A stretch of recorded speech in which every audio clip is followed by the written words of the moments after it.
오늘도 이 아침에 기도의 자리로 나오신 모든 성도님들을 환영하고 축복합니다. 오늘 우리에게 주신 하나님의 말씀은 구약성경 스바냐 2장 4절부터 15절까지의 말씀입니다. 가사는 버림을 당하며 아스글론은 폐허가 되며 아스돗은 대낮에 쫓겨나며 에그론은 뽑히리라. 해변 주민 그렛 족속에게 화 있을진저 블레셋 사람의 땅 가나안이 여호와의 말씀이 너희를 치나니 내가 너를 멸하여 주민이 없게 하리라. 해변은 풀밭이 되어 목자의 운막과 양떼의 우리가 거기에 있을 것이며 그 지경은 유다 족속의 남은 자에게로 돌아갈지라. 그들이 거기에서 양떼를 먹이고 저녁에는 아스글론 집들에 누우리니 이는 그들의 하나님 여호와가 그들을 보살피사 그들이 사로잡힘을 돌이킬 것임이라. 내가 모압의 비방과 암몬 자손이 조롱하는 말을 들었나니 그들이 내 백성을 비방하고 자기들의 경계에 대하여 교만하였느니라. 그러므로 만군의 여호와 이스라엘의 하나님이 말하노라.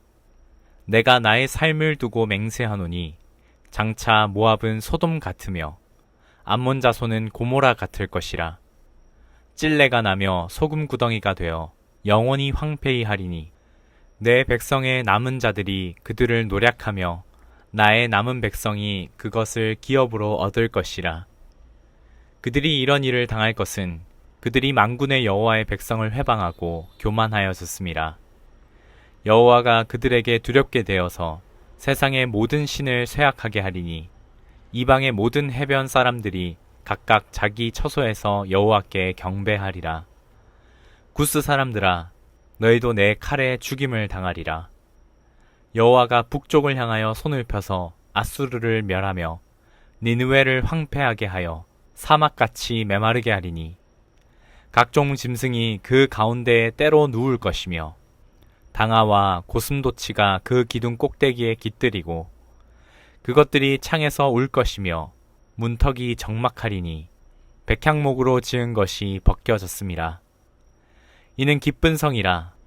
염려 없이 거주하며 마음속에 이르기를 오직 나만 있고 나 외에는 다른 이가 없다 하더니 어찌 이와 같이 황폐하여 들짐승이 엎드릴 곳이 되었는고 지나가는 자마다 비웃으며 손을 흔들리로다. 아멘. 역사 다큐멘터리들을 보다 보면 그런 장면들이 있습니다. 한때는 얼마나 찬란했는지, 또 성벽은 얼마나 높고 견고했는지, 또 얼마나 사람들이 있었고 활기가 넘쳤는지. 그런데 그 영광의 순간이 너무나 빨리 무너진다라고 하는 내용들을 담는 다큐멘터리입니다. 그리고 그 안에는 텅 빈 거리, 황폐함, 바람소리만 남게 되죠. 그러한 장면들을 보다가 보면 우리가 깨닫는 것들이 있다면 역사 가운데에는 우리는 참 작은 존재이구나 라는 것을 생각하게 됩니다. 그러나 우리는 허무함에만 주목할 것이 아니라 그럼에도 이 땅 가운데 우리를 살아가게 하시는 하나님의 뜻이 무엇인지를 찾아야 할 것입니다. 오늘 스마냐서의 말씀에서는 하나님께서 이스라엘만을 보지 아니하시고 이스라엘 주변에 동서남북 사방을 돌아보면서 하나님의 심판이 있을 것을 말씀하십니다. 서쪽에는 블레셋, 동쪽에는 모압과 암몬, 또 남쪽에는 구스, 북쪽에는 아스르와 니느웨. 겉으로는 강했고 찬란했지만 결국 하나님의 손앞에 무너짐을 이야기하고 있습니다. 각 나라에 대한 말씀을 한번 보도록 하겠습니다. 먼저는 서쪽에 위치했던 블레셋입니다. 블레셋은 해안 평야를 차지한 해상 무역의 강자들이었습니다. 그들은 철기 문명을 가지고 있었고 강한 군사력과 여러 기술들이 있어서 일찍이 도시국가 연맹을 이루었던 강대한 나라들이었습니다. 이러한 나라들의 특징을 하나씩 보면 가사는 남쪽에 위치하여서 사막과 바다를 잇는 교역의 허브의 역할을 감당했습니다. 그리고 아스글론은 항구 도시로서 곡물과 향신료를 유통하는 굉장히 번성한 도시 국가였다고 합니다. 또 아스돗은 항만과 요새를 겸한 전략적 요충지였고요. 그리고 에그론은 내륙 수공업의 중심지로서 무역의 거점으로 알려졌다고 합니다. 그리고 본문에는 언급되지 않고 있지만 가드라고 하는 도시도 있습니다. 이 도시는 우리가 잘 아는 골리앗이라고 하는 사람, 이 사람이 바로 가드 사람이었습니다. 이처럼 블레셋이라고 하는 민족은 경제적으로도 또 군사적으로도 매우 강력한 힘을 가진 나라였다라고 할 수 있습니다. 근데 오늘 말씀 4절에서 이렇게 얘기합니다. 그들이 대낮에 쫓겨났다라고 말합니다.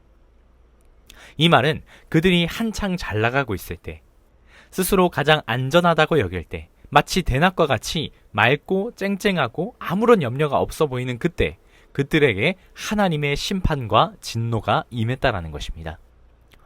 블레셋은 자기들이 가지고 있는 경제력과 힘을 바탕으로 교만하였고 자신의 이웃이었던 이스라엘을 괴롭게 하는 역할을 감당했다라는 것입니다.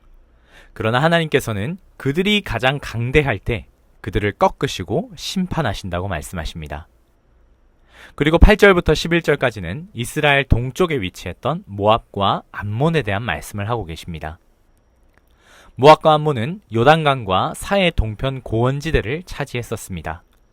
성경에서는 그들이 아브라함의 동생이었던 이제 롯의 후손이라고 이야기하고 있습니다. 그들을 보면 모압과 암몬은 국경 경계를 자랑했다고 하고 요새 도시들을 의지했다고 하고 때로는 국익을 절대화했다라고 말하고 있습니다. 근데 문제가 있습니다. 8절 말씀에 보면 내가 모압의 비방과 암몬 자손이 조롱하는 말을 들었나니 그들이 내 백성을 비방하고 자기들의 경계에 대하여 교만하였느니라 라고 말합니다. 또 10절 말씀에 그들이 이런 일을 당할 것은 그들이 만군의 여호와의 백성을 회방하고 교만하여졌습니다 라고 말합니다. 모압과 암몬도 하나님의 백성들을 괴롭게 했다라는 것입니다. 그들은 말과 태도로서 이스라엘 앞에 벽을 세웠고 그들을 낮추고 배제했다라는 것이죠. 그래서 하나님은 소돔과 고모라 같이 될 것이다 라고 모압과 암몬을 향하여 선포하십니다. 소돔과 고모라는 우리가 잘 아는 것처럼 창세기에서 아브라함의 조카 롯이 살았던 곳이었고요. 또 의인이 없어 하나님의 심판을 받았던 도시들이었습니다. 그러나 이 소돔과 고모라의 악함의 근원을 보면 그들은 사람을 하나님의 사람 그리고 인격체로서 바라보거나 하나님의 형상으로 바라보지 아니하고 오직 자기들의 목적을 위한 도구로서만 사람들을 바라보았다는 것입니다. 하나님 만드신 하나님의 형상으로서 사람을 대하고 바라보는 것이 아니라 자신의 이익과 자신의 욕망을 채우기 위한 수단으로만 사람을 생각했다라는 것입니다. 그것이 모압과 암몬이 가졌던 악함이었다라는 것이죠. 그래서 그들은 말로 벽을 세우고 이스라엘 백성들을 억압했다라는 것입니다. 그들에게 심판이 있을 것을 하나님 말씀하십니다. 그리고 이스라엘 남쪽에 위치했던 구스입니다. 하나님께서는 구스에 대해서 별말은 하지 않으셨지만 성경 안에서 큰 비중으로 얘기하지 않지만 하나님께서 미치시는 영역에는 제한이 없고 모든 영역이 하나님의 권능 아래 있음을 보여주고 있는 대목입니다. 마지막으로 북쪽 아수르와 니느웨에 대해서 이야기합니다. 아수르는 한때 세계에서 가장 강력한 국가 중 하나였습니다. 그들은 가장 강력한 힘과 넘치는 부와 아름다움을 자랑하는 나라였죠. 그런데 그들에게도 마치 거짓말 같은 끝이 있음을 말씀하십니다. 왜냐하면 그들이 외친 말 때문이었습니다. 15절 말씀에 보면 이는 기쁜 성이라 염려 없이 거주하며 마음속에 이르기를 오직 나만 있고 나 외에는 다른 이가 없다 하더니 어찌 이와 같이 황폐하여 들짐승이 엎드릴 곳이 되었는고 지나가는 자마다 비웃으며 손을 흔들리로다 라고 말합니다. 그들은 아수르 스스로가 자신들을 바라보면서 이렇게 외친 것입니다. 나 외에는 다른 이가 없다.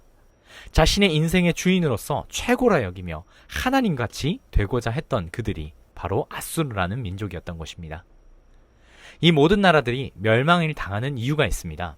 겉으로는 강한 군사력, 탄탄한 경계, 또 견고한 경계가 나라를 세우는 것처럼 보였습니다. 그러나 하나님이 보시기에는 그 속이 비었다라는 것이죠. 본문이 지적하는 세 가지의 원인이 있습니다. 첫 번째로는 하나님의 자리를 차지하려 했던 그들의 오만함이 있었다라는 것입니다. 우리 15절 말씀에 보면 아스루와 니느웨에 향한 말씀에서 오직 나만 있고 나 외엔 다른 이가 없다라고 말했죠. 우리는 하나님이 계셔야 하는 인생의 자리를 자꾸만 나로 바꾸려 한다는 것입니다. 내가 가진 힘과 성취와 경계와 또 성과를 나의 것으로 내세워 하나님보다 그것을 의지하려고도 합니다. 그러면서 우리는 기도는 줄어들고 계산은 늘어가면서 순종은 미루고 결과를 서두르는 영적인 질서가 무너져가는 모습이 나타날 수도 있죠. 이 모습은 블레셋도 마찬가지였습니다. 하나님은 높아진 마음을 무너뜨리시기 위해서 때로는 더 큰 힘을 들어 그것이 하나님 앞에서는 아무것도 아님을 보여주십니다. 그리고 하나님의 형상으로 지음받은 사람을 수단의 대상으로만 바라보았다라는 것입니다. 모압과 암몬은 죄가 그런 모습이었습니다. 내 백성을 비방하고 조롱했다라고도 말하며 말로 사람을 작게 만들고 경계를 세우면서 이웃을 밀어냈다라는 것이죠. 소돔과 고모라의 모습처럼 하나님을 하나님의 형상이 아닌 도구로서 또 자신의 이익과 만족을 위한 언제든 남을 낮게 여기는 문화가 하나님 앞에 심판받을 것을 말하고 있습니다. 이스라엘 주변 나라들의 무너짐은 하나님을 대신하여 자기를 앞세웠으며 또한 나와 함께하게 하신 이웃들을 짓밟고 조롱하고 또 배제하며 그들을 불쌍히 여기는 것보다 환대하기보다 배척하며 밀어내는 모습을 통하여 하나님의 백성들을 괴롭게 했기 때문이다라고 말합니다. 하나님은 이러한 나라들의 교만한 마음을 꺾으시고 그들이 가장 의지했던 것들을 무너뜨리시면서 그들 가운데 남은 자들을 통해 예배를 다시 세울 것을 하나님께서는 원하셨다라는 겁니다. 오늘 우리에게 주신 이 말씀은 이스라엘 주변 나라들에 대한 말씀이기도 하지만 오늘날 우리도 생각해 볼 문제라고도 생각됩니다. 먼저는 우리 가운데 겸손한 마음이 있어야 할 것입니다. 하나님만이 우리의 왕이십니다. 하나님만이 우리의 인생의 주인이시며 나의 결단의 이유이십니다. 라는 겸손한 마음이 있어야 할 것입니다. 우리 모든 삶의 결정과 선택의 기로 앞에서 나의 힘과 능력을 의지하기 전에 주님을 찾는 겸손함과 지혜가 있어야 할 것입니다. 그리고 다른 사람들을 돌아보는 온유한 마음도 필요할 것입니다. 모압과 암몬같이 말로 사람을 세우고 밀어내고 배척하려는 마음, 또 비아냥거리고 싶은 마음 내려놓고 축복하며 주님이 나를 먼저 사랑하신 그 사랑 기억하면서 다른 사람을 향한 온유한 마음이 필요할 것입니다. 그리고 품고 받아들이는 환대의 마음이 필요할 것입니다. 낯선 이들, 나와 맞지 않는 사람들 만날 수 있습니다. 그러나 그들을 밀어내는 것이 아니라 모두 같은 하나님의 형상임을 기억하며 나에게 베풀어 주신 하나님의 사랑을 기억하며 나도 그 사랑을 다른 사람들에게 나누어 줄 수 있는 넓은 마음을 구할 수 있는 오늘 이 기도의 시간이 될 수 있기를 간절히 소망합니다. 기도하겠습니다. 하나님, 이 시간 가운데 우리에게 겸손한 마음을 허락하여 주시옵소서. 하나님보다 높아지려고 했던 나의 마음 내려놓고 하나님만이 나의 주님이십니다 라고 고백할 수 있는 우리의 마음 되도록 우리에게 겸손한 마음 허락하여 주옵소서. 나의 혀를 낮추고 나의 눈을 열어 이웃을 형상으로 보게 하시고 나에게 베풀어 주신 사랑 기억하며 나도 다른 이들을 사랑의 마음으로 대할 수 있는 우리의 마음 되도록 주님께서 인도하여 주옵소서. 그리고 우리의 개인의 기도 제목을 놓고 우리의 가정과 다음 세대의 자녀들, 청년들을 위해 기도해 주십시오.